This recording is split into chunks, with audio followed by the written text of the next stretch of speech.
నీ జీవితం ఎక్కడికి వెళ్తుందో కనబడుతుందా? రేపు నువ్వు ఎక్కడ ఉంటావో తెలుసా? రేపు మన చేతిలో లేదు కదండి. అవును, రేపు నీ చేతిలో లేదు. కానీ ఈరోజు నువ్వు ఎలా బ్రతుకుతున్నావు దాన్ని బట్టే రేపు ఉంది. జ్ఞాపకం చేసుకో. ఈరోజు నువ్వు చేసే నిర్ణయాలను బట్టే రేపు నీ జీవితం ఉంది. జాగ్రత్త. ఈరోజు నువ్వు పిచ్చి పనులు చేసుకుంటావు, రేపు మంచి జీవితాన్ని కోరలేవు. ఈరోజు తప్పుడు నిర్ణయాలు చేసుకుంటావు, రేపు మంచి జీవితాన్ని కోరలేవు. ఈరోజు నువ్వు చేసే నిర్ణయాలను బట్టే నీ భవిష్యత్తు ఉంది. జాగ్రత్త. 10 సంవత్సరాలు ఏమవుతావు చెప్పగలవా? 10 సంవత్సరాలు నీ జీవితం ఎక్కడ ఉంటుందో చెప్పగలవా? What is your target? What is your achievement? What is your vision? What is your experience?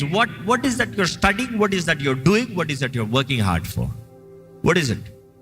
Where is your life? ఎక్కడికి వెళ్తుంది నీ జీవితం? దృష్టి కలిగిన వారికి ఉండాలని దేవుడు నాకు తెలియజేస్తుంది.